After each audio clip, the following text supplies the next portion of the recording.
The Black Panther Party was a group that originated in Oakland, California in 1966, and they were initially a militant self-defense group of minority communities against the U.S. government. The Black Panther Party was active until 1982. One of the major turning points for the Black Panther Party was the murder of Fred Hampton and Mark Clark on December 4, 1969. Their goal was integration, civil rights, and to stop police brutality in black neighborhoods. They served breakfast to kids before school and held political education classes. Fred Hampton and Mark Clark were leaders of the Black Panther Party in Illinois. They moved many people with their speeches, courage, and hope for African Americans. On December 4, 1969, Fred Hampton and Mark Clark were killed in a police raid in their apartment. This created one of the biggest cases in the 1960s in retaliation against the police. The Black Panther Party would never be the same. The reason they were murdered was because the FBI was determined to prevent any enhancement of the effectiveness of the Black Panther Party leadership. So they decided to set up an arms raid on Hampton's Chicago apartment. FBI informant William O'Neill provided them with detailed information of Hampton's apartment, including the location of furniture and the bed in which Hampton and his then pregnant girlfriend slept. At 4 a.m., the heavily armed police team arrived at the site, divided into two teams, 8 for the front of the building and 6 for the rear. At 4:45, they stormed in the apartment. Mark Clark, sitting in the front room of the apartment with a shotgun in his lap, was on security duty. He was killed instantly, firing off a single round which was later determined to be a reflexive reaction in his death convulsions after being shot by the raiding team. This was the only shot the Panthers fired. Automatic gunfire then converged at the head of the bedroom where Hampton slept, unable to wake up as a result of the barbiturates that the FBI infiltrator had slipped into his drink. He was lying on a mattress in the bedroom. 2 officers found him wounded in the shoulder. 2 shots were heard, which it was later discovered were fired point blank in Hampton's head. Hampton's body was dragged into the doorway of the bedroom and left in a pool of blood. The officers then directed their gunfire towards the remaining Panthers, who were hiding in another bedroom. They were wounded, then beaten and dragged into the street, where they were arrested on charges of aggravated assault and the attempted murder of the officers. And because Hampton was the deputy chairman in Chicago of the Black Panther Party, and Clark also had a high role in the party, after their death, the party started to slowly fall apart. In October of 1967, the Black Panther Party was founded by Bobby Seale and Huey Newton as the Black Panther Party for Self-Defense. This took place 2 years before the murder of Fred Hampton and Mark Clark. Also, in May of 1967, the Panthers raided the Capitol building in California, armed to protest the right to bear arms. In early 1969, the Black Panther Party started the free breakfast program for kids, and some other community programs followed in their footsteps. They also held political education classes. In September of 1969, the trial for Chicago 8 was opened, and Bobby Seale and 7 other Panthers were accused of crossing state line to provoke riots at the Democratic Convention. From 1961 through 1963, John F. Kennedy was the President of the United States. On June 11, 1963, he made his famous civil rights address. This was extremely important because he stated that segregation was morally wrong. It was one thing to hear it coming from MLK, but coming from the president was very significant. Also, the murder of JFK in 1963 was a very traumatic thing, and many people were very distraught. But Johnson built upon Kennedy's belief and started the Civil Rights Act of 1964, which he thought would almost completely desegregate America. In 1969, the mayor of Chicago was Richard J. Daley. He was mayor from 1955 through 1976. He made Chicago one of the most segregated cities in the country by building the Dan Ryan Expressway, as well as building public housing such as the Robert Taylor Homes and Cabrini Green.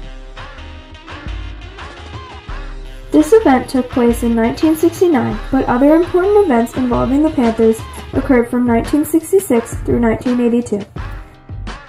These were some of the most important years in civil rights history because of the events that occurred at this time. In 1954, 15 years before the death of Hampton and Clark, the court case of Brown versus the Topeka Board of Education required the desegregation of all schools, which was the spark of the civil rights movement. In 1967, police and Panthers had engaged in 8 gun battles nationally, in which 3 police officers and 5 Panthers died. Police brutality was a major problem in the black community. One of the Panthers' goals was to stop the brutalism and racism against innocent people.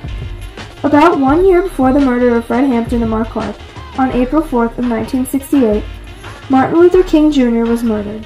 Reverend Martin Luther King Jr. was a very well-known civil rights activist in the 60s. He gave speeches and held protests to stand up to racism and segregation. He believed that everyone should be treated equally and deserve equal rights.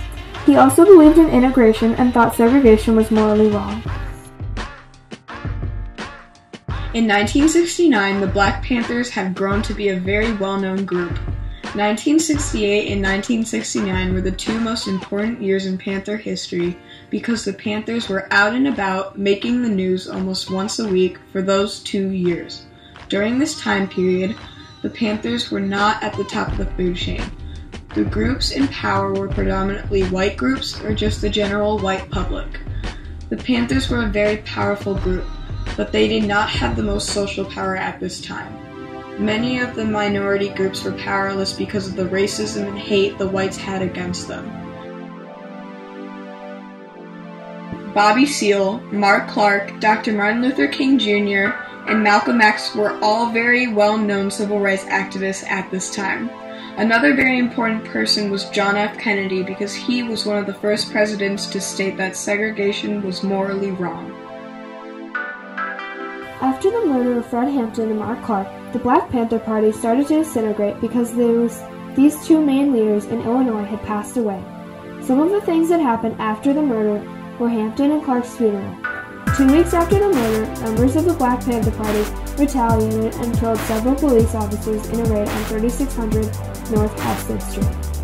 4 weeks after the killing, the wife of Fred Hampton, Deborah Johnson, gave birth to their son Fred Hampton Jr. Then the police involved in the raid were cleared by the grand jury of all crime against the 2 Panthers, and the FBI agent, William O'Neill, committed suicide after admitting to his involvement in setting up the raid.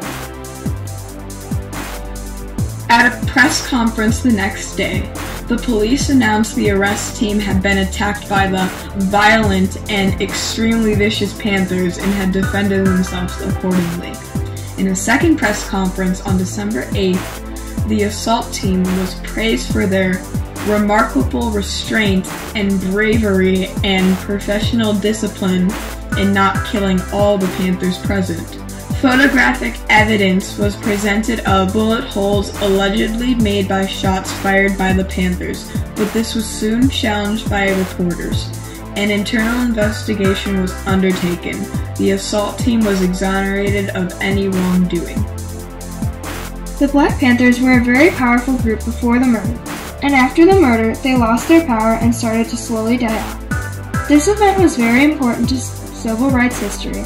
In the long term, this affected police brutality and racism in the United States. These changes are important because they altered some of the police brutality rules and laws. Police shouldn't be able to beat up or kill people based on their race. This topic matters because it impacted so many people. The Black Panthers gave hope and courage to the African American communities that they can move forward and that change will come. Without the civil rights groups in America, it would not be the same today.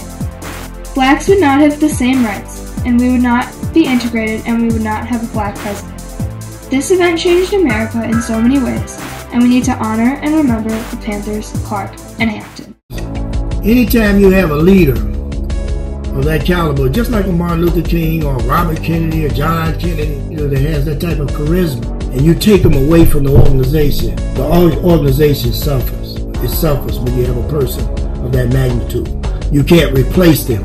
And over time, our organization began to suffer because we didn't have anybody to replace Fred. He was the unifying factor. You cut the head off, the body dies.